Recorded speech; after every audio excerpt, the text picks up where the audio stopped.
범소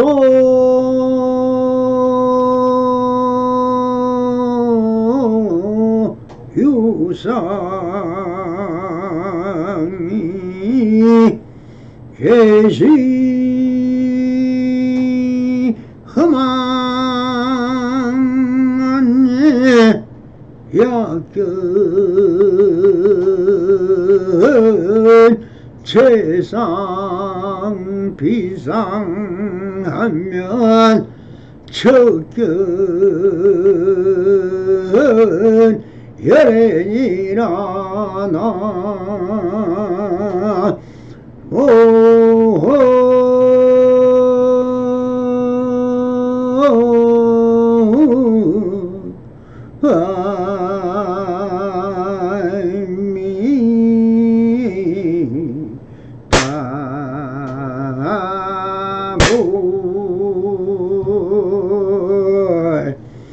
반갑습니다. 시망먹게 편만하신 우리 불보살님들과 오늘도 이렇게 불불상하옵니다. 평상심이 도입니다. 언제나 안심임명하시어서 본불볼라가옵소서. 바람이 자 오늘도 조사선 우문후 상근 상당대기 23회 6 울령이나 해라 하는 주제로 우리 불보살님들과 함께 선문답을 통해서 깊은 깨달음에 이르기를 비옵니다. 오늘도 일성법회가 열리고 있는데 한 스님이 나와 물었다. 도에는 옆길이 없어 거기 선 사람은 모두 위태롭다 한 옛사람의 말씀을 들었습니다. 도라는 것이 무엇입니까? 라고 물었다. 여기서 도에는 옆길이 없으라고 하였습니다. 도는 길이며 길이란 자연의 법칙이며 우주의 법칙이며 인간으로 살아가는 모든 것이 다 길이며 도인 것입니다. 옆길은 길을 떠나서 갈 수가 없다는 것입니다는 즉 마음수행의 길도 그 선사 선지식들의 전해온 길과 불도가 전해져 내려오고 있습니다. 그러니 그 길은 수천 수만 가지여서 바른 길을 찾기란 그리 쉽지가 않습니다. 그러므로 다음과 다음에 말한 거기 선 사람은 모두 위태롭다고 하신 것은 참선수행이나 고행수행이나 수많은 수행체에서 잘못 길을 걷다 보면 사마외도들의 길도 많아서 법집에 빠지고 고행수행에 빠지고 사마외도들의 수행법에 빠져 헛수고를 하는 경우가 너무나 많기 때문에 오직 선지식을 찾아 바르고 진실한 길을 찾는 길을 먼저일 것입니다. 그리고는 이렇게 묻습니다.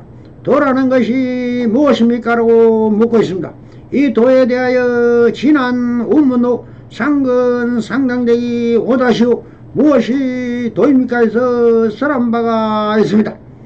다시 한번 되새겨 봅니다. 한 스님이 운문선사에게 물었다. 그러면 무엇이 도입니까? 라고 물었다. 그럼 도는 무엇입니까? 도란 길이며 성불의 길, 깨달음의 길, 열반의 길, 진리의 길 등 길 아님이 없다. 그러므로 대종고선사의 도에 대한 한 소절 항상일로를 보겠습니다. 도, 서장, 대종고선사는 도무방소요 명대성심이라고 했습니다. 풀어보면 도는 일정한 방위처소가 없다. 그 이름이 대성의 마음이라고 옳고 있습니다. 도란 과연 어떤 것인가? 하는 의심이 많다. 함으로 궁금하다. 도란 일정하며 도란 것이 없다라고 하고 있습니다.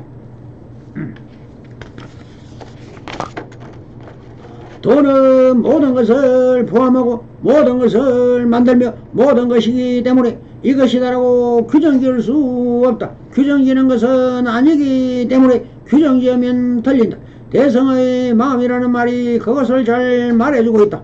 그렇다고 무지몽매한 사람이 아무렇게나 행동해도 된다는 것은 아니다. 돈은 규정지을 수 없는 것입니다. 또한 철저한 원칙이 있다.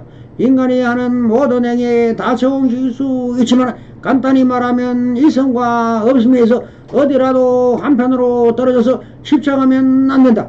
어디에도 집착하지 않으면서 그 양식을 다 걸림없이 수용해야 한다. 수용하면은 걸리지 않고 걸리지 않으면 수용하는 자유자재의 삶이다. 굳이 다른 말로 표현하면 중도적 삶이라고 할 수 있다고 볼 수 있다.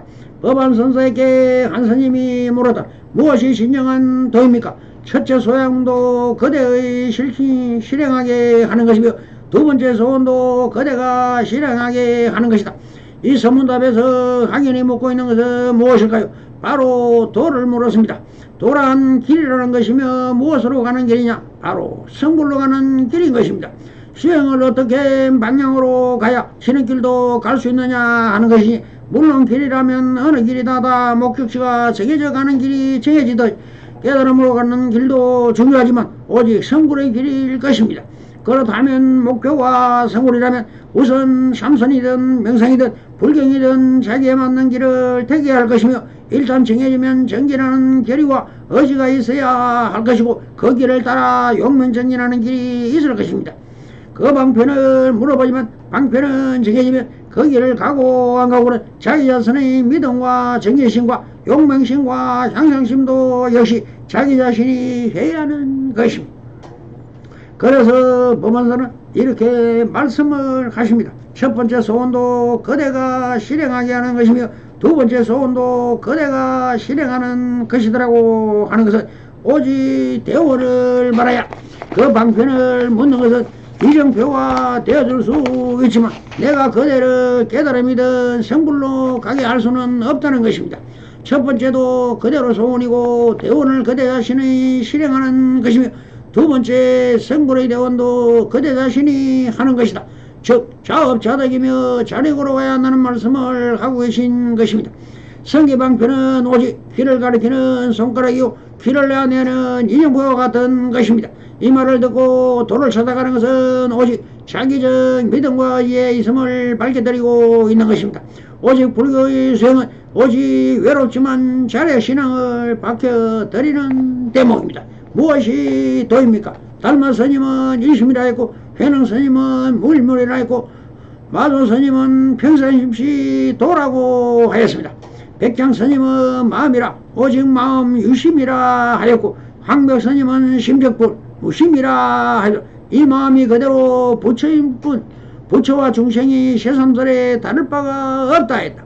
이것은 깨달아 마음이 밝아지는 것도 아니오 수행을 해서 마음이 넓어지는 것도 아니다. 성인의 마음이라 더 밝은 것도 아니오 석가모니 마음이라 더 빛나는 것도 아니다. 그 어떤 마음도 형상도 없고 모양도 없으며 자체도 없어. 성인의 마음과 중생의 마음은 모두가 한 가지에서 크게 다를 바가 없다. 중생이란 원래 없었던 것이다. 건강경에도 제도할 중생이 없다 하신 것도 바로 이 말입니다. 중생은 다만 모양에 집착하여 밖으로 구함으로 구하면 구할수록 점점 더 잃는 것이다. 묘화는 묘화일 뿐 그냥 보기만 해도 화합니다 라고 고불 들은다 옳고 있다고 하십니다. 그러니 성불의 길이 도이지만 세상사 모든 것이 도한 힘이 없을 것입니다.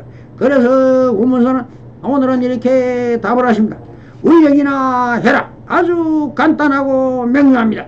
행규자와 어묵동정 일체시 일체세에서 이 모든 것이 다 도이며 법이며 불성한 힘이 없는 것입니다. 자연이 그러하고 걸어놓은 완벽한 진여인 것입니다. 도를 천만 번 쓰고 불러도 도를 모릅니다. 그러나 이렇게 한 행동 한 말 한 생각이 또한 도안임이 없습니다. 그래서 우문서는 울력이나 해라. 여기서 말씀한 울력은 무엇입니까? 스님들이 밭에 나가 작물을 기르는 것이나 청소나 도량을 가꾸는 일을 하는 것입니다.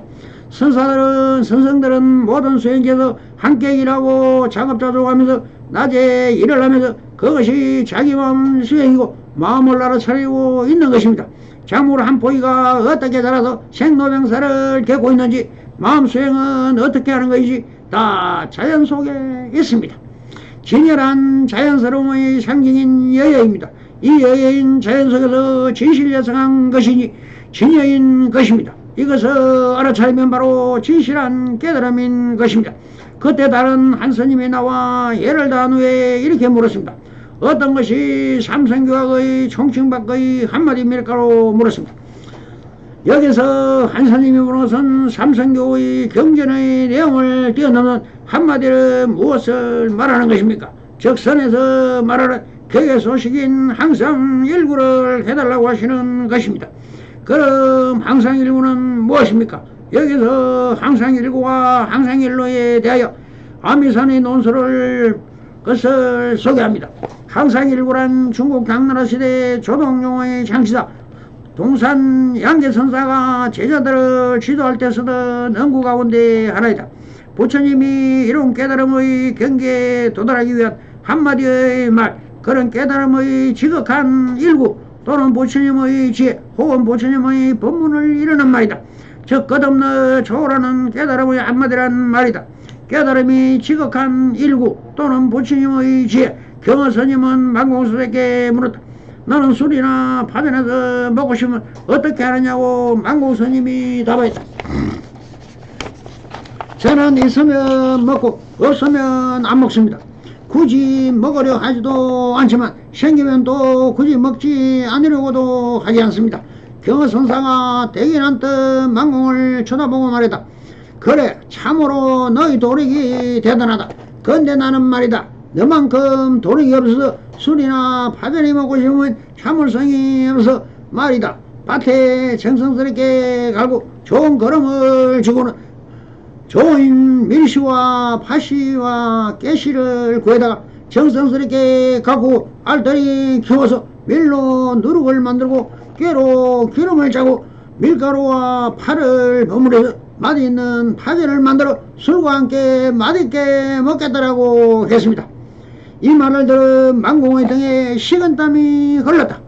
훗날 여러 선사들은 이 문답이 경허선사의 진면목을 드러내는 향상일구라고 말할 정도로 중요한 대목이라 했다. 이 문답은 목마르며 물 마시고 졸리면 자는 평상심이 도인경지를 한 차원 높게 드러내고 있다고 했다. 항상이란 것은 위로 향한다는 것이니 곧 구경의 절대평등, 절대무한한 의지의 극점인 형이상의 경지를 말한다. 항상구, 항상일구라는 것은 이 깨달으면서 나온 지극한 한마디를 이루는 것이다. 즉 항상일구란 언어적 표현을 넘어서는 곳에 존재하는 오히려 신령스럽기조차 한 종교적 의미를 나타내는 구절이다. 부처님이 깨달음의 경계에 도달하기 위해 한마디 말을 일컬습니다. 성가에서 하는 말에 항상구와 향하구가 있다. 향상구는 사회에서 쓰는 용어로 하면 형이야이고 항상구는 형이야이다. 항상구는 비유하자면 정신세계로 마음이 가는 것이고 항하구는 물질세계로 마음이 가는 것이라고 할 수 있다. 사람은 밖의 사물을 보고 그것이 무엇인지 알게 된다. 이게 항상구이다. 그런데 사람에게는 자기 안으로 보는 눈도 있다. 즉 항상구가 있으나 중생에게는 항상구의 마음이 향하구의 마음에 가려 있다. 사람이 안을 보고 눈이 밖의 사물을 보고 아는 사람 마음에 갈아 있어서 자신을 보지 못하는 것이다. 그러나 의식이 열리면 육식이 비워져서 모든 것을 원히 보인다. 중생의 눈은 무명의 구름이 가려져서 보니까 잘 안 보이지만 수행을 통해 향하고로 향하는 마음은 눈을 비워버리면 구름이 걷히면 만물이 그대로 산은 산, 물은 물로 보인다. 내 마음에서 육식이 시작하는지라 보이기 시작하는 자리가 있다. 견문각지를 시작하는 곳이다. 그래서 견문각지에 대하여 자가 누구냐고 묻는 것이다. 이것이 향상구이다. 견문각지는 견문각지가 합쳐진 것이로 보고 듣고 깨닫고 아는 것을 총칭하는 말이다. 견문각은 전호식의 마음속에서 해당하고 지는 제6시 의식과 그보다 더 심층의 식들의 마음작용에 해당한다. 따라서 계몽각기는 마음, 즉 육식 또는 팔식이 객관세계를 접촉하는 것을 총칭한다. 항상 일구에 비슷한 말이 항상 일로라는 말이 있다. 항상 일로란 백암록 12치 동산 마상근에 나오는 말로 절대 진리에 이르는 외길을 뜻한다. 깨달음의 경기로 향하는 유일한 길, 깨달음으로 향하는 한 길을 말한다. 위로 향하는 유일한 길이라는 뜻은 절대로 모습, 즉 법신의 모습을 갖추기 위해서는 끊임없이 쟁변해야 한다는 것이다. 법신 절대의 모습이란 너와 나의 구별이 있는 가운데 너와 나의 구별이 없이 모든 것이 하나되 서로 조건 없이 주고받는 연기관계, 상호 의존성에 있는 그대로의 모습을 말한다. 다시 말해서 서로가 서로에게 이익되게 하는 것을 말한다. 세상에는 비법으로 사는 사람과 정법으로 사는 사람이 이렇게 두 종류의 사람들이 있다. 어떻게 사는 것이 이익이며 행복하며 평화로운 것인지 자명하다. 비법으로 사는 사람은 항하 일로의 악처, 파멸처, 지옥으로 윤회할 것이다. 정법으로 사는 사람은 항상 일로 선처 선상계에 나아가 해탈을 기대할 수 있을 것이다. 깨달음을 향한 한 길이 있으니 부처님의 가르침을 따라 꾸준히 전진하는 길이다. 부처님 가르침은 우리 중생이 본래 부처라 하신다. 우리가 쓰고 있는 마음을 쓰도 줄지 않고 더해도 들지 않는 원망구욕한 불성이 있으니 그것을 깨달아 영원한 행복을 누리며 살라 하신다. 그리고 이런 분의 말에 항상일로도 드러나는 법이다. 항상일로는 천상불천과 한구를 이루는데 백암록, 종경록, 대어록 등에 전한다. 중국 당나라 시대 반산선사가 다음과 같이 대중에게 말했다고 한다. 항상일로 천성부전 학자노영 여원차경이라. 항상일로 천상부전 학자노영유 여원차경이라 했다. 풀어보면 위를 향하는 하나의 길은 천명의 성인이라도 전하게 못하거늘 배우는 이들이 공연히 몸만 괴롭히는 것이 그림자를 잡아내는 원숭이 같구나. 항상일로는 최고의 진리를 말한다. 그리고 그러한 진리는 천명의 뛰어난 선지식이다 뭐해도 천하라 해도 말로는 제대로 설명하지 못한다는 말이다. 궁극의 진리는 말로는 표현할 수 없기 때문이다. 그리고 아무리 순수 무결한 진리의 법이라도 그 법을 진리라고 고정짓고 질책한다면 그것은 더 이상 진리로서의 자격을 상실하고 만다. 법은 고정될 수 없고 집착될 수 없다. 법은 법이라고 하면 더 이상 법이 아니다. 다른 이름의 법이라고 한 것일 뿐이다. 그러므로 법을 이런 것이다라고 틀에 가둬놓고 그 안에 있는 것을 많이 진리고 이 바깥의 것들은 다 진리가 아니라고 말할 수 없다. 부처님 가르침의 참뜻은 그것을 거두는 불법이라는 틀에 있지 않다. 즉 진리라고 할 만한 실체도 없으리뇨. 이것이 진리라고 고정될 수 없는 것이 진리다. 그래서 무법가설이라. 이것이야말로 진리라고 내세워 설할 만한 그런 법이 없다는 말이다. 이것이 법이라는 순간 그것은 법이 아니기 때문이다. 그런데 어리석은 중생들이 그런 법, 진리가 있다고 그것을 찾으려고 죽을 힘을 다해 찾으면 몸만 괴롭히고 있지만 마치 원숭이가 달그림자를 잡으려고 헤매듯이 찾지 못하고 헤매고만 있구나. 그런 말이다. 그리고 무법가설이라. 말은 글로 된 경전으로는 진리를 체득하고 체험하지 못하며 이런 것에 깨달음의 진리가 보이지 않는다고 말이다. 절대 진리이신 하느님이 보이지 않듯이 깨달음의 절대 진리에 다가가면 상대 진리 경전을 쓰레기에 불과하다는 것이다. 그러니 이게 진리라고 꺼들 만한 게 없음에도 불구하고 떠드는 것은 모두 가짜란 말이다.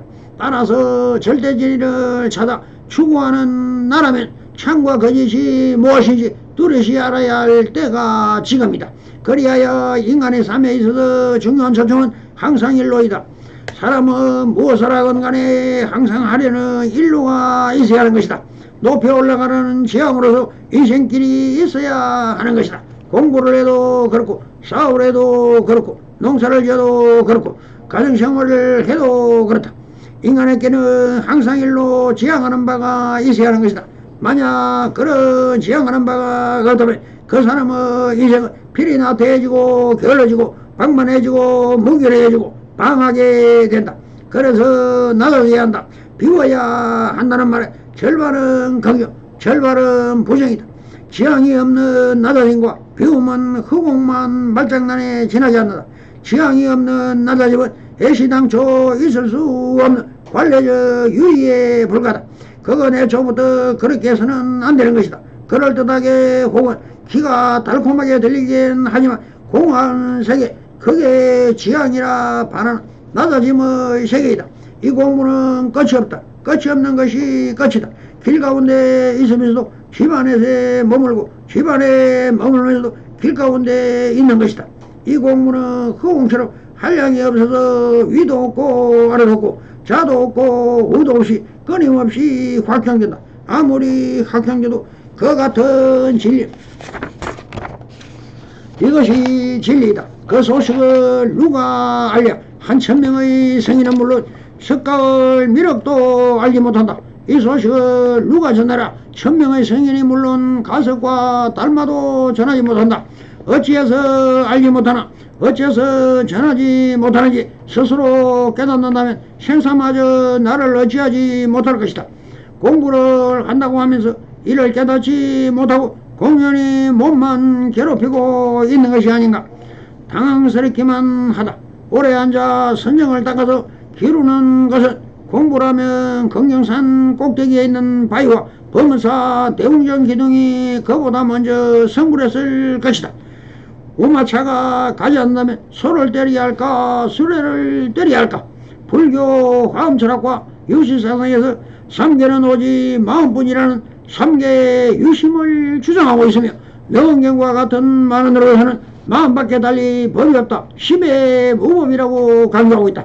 불교인들이 가끔 법은 없으나 마음은 있다고 주장하는 사람들이 있는데 불시민이 불성을 영원히 존재하는 영혼으로 착각하면 안 된다. 그래서 반산화상이 이렇게 전도되고 착각하는 중생의 병을 치료하기 위하여 어디서 마음을 구하려고 하는 거라고 했다. 라고 아메사는 노래하고 있습니다. 이 항상일구를 묻는 안스님께 운문선사는 이렇게 답을 하십니다. 그대의 한마디 질문에 노성은 삼천리를 펄쩍 뛰었다. 이것은 무엇을 말씀하고 계신 것입니까? 이한스님이 물은 개개소식 항상일구를 진정으로 알고 묻는다면 운문선사도 할 말을 잃고 마음으로 하늘을 향하여 삼천리로 펄쩍 뛰었다라고 하십니다. 그런데 이한스님은 위에서 한 뜻이나 알고 있을까? 아니라는 것이다. 그런데 이한스님은 그 말을 알아차리지를 못하고 또 이렇게 말을 합니다. 가르쳐 주셔서 감사합니다라고 애를 올린다. 운문선사는 아직 견문각기로 보고 듣는 이 학생에게 이렇게 말씀을 하십니다. 우선 앉거라 앉아. 이제 내 말은 무엇인지 말해보거라. 즉 내가 한 말은 아르마리로 알려지듯 말고 회광반주에서 그대의 마음이 지금 어떻게 요동치는지 그대의 견치를 말해보라고 다구칩니다. 그런데 이 스님은 대꾸가 없자 이렇게 말씀을 하십니다. 30년 뒤에 오너라 몽둥이 30대를 때려주겠다. 이 스님은 이렇게 안목이 없으니 그래 선방에 올라가 한 30년 수행경이나야 눈이 열리고 마음이 열릴 때 다시 찾아오면 그때 지금 여기 있는 그대로의 바로 깨닫게 몽둥이로 30대를 때려주겠다라고 하시면서 쫓아내 버렸습니다. 또한 스님이 나와 이렇게 운문선사에게 묻습니다. 대중이 구름처럼 모였는데 무슨 이야기를 해야 할까요? 법석이 열릴 때는 사부대중이 다 법회에 참석하고 있으니 수천 명이 모였을 것입니다. 이 스님이 묻고 있는 것이 무엇입니까? 대중이 구름처럼 모였는데 운문선사는 무슨 이야기를 해야 할까요? 라고 했으니 자기가 마치 운문선사가 되어 느끼는 감정을 토로하고 있다. 그러니 운문선사는 이런 주객과 상하도 모르는 이런 천체에게 무슨 말을 할까요? 운문선사는 이렇게 말씀을 합니다. 너 집에 있는 아버지를 속이는구나 라고 했습니다. 이 말은 무슨 말이겠습니까? 바로 그대는 그대가 누구인지 알아야 한다. 자기 견처도 없는 주제에 무슨 헛소리를 하고 있느냐. 그런 헛소리는 그대 마음을 속이는 것이 마치 그대 아버지를 속이는 말과 같으니 정신 바로 알아차려 그대의 지금 여기서 솔직히 이실직고 해보아라 하고 계신 것입니다. 그런데 예한스님은 또 이렇게 묻습니다. 조계의 한마디는 온 나라가 듣고 합니다만 운문의 한마디는 어떤 사람이 들을 수 있습니까? 라고 묻습니다. 이 말은 조계 중에서 윗대 선지식이 하는 말은 다 온 나라에 듣고 합니다만 지금 여기 운문선사의 말은 어떠한 사람이 들을 수 있느냐고 물었다. 그러니 이 스님이 어찌 운문선사의 항상일구를 들을 수 있겠습니까? 그래서 이렇게 답을 하십니다. 그대는 듣지 못한다 라고 직설적으로 꾸짖고 계십니다. 그런데 이 스님은 말끝은 무겁고 늘어집니다. 그렇다면 저는 가까이 할 수도 없습니까? 라고 물으니 늘어지니 운문선사는 이렇게 마루를 열립니다. 자세하게 더듬어 보아라. 지금 여기서 알아차리지를 못하지 내가 한 말을 하도 삼아 열심히 읽고 수행경진해 보아라. 그러면 언젠가는 깨달을 날이 있을 것이다 라고 말을 대신합니다. 성불인연 맺어소서. 바랍니다. 감사합니다.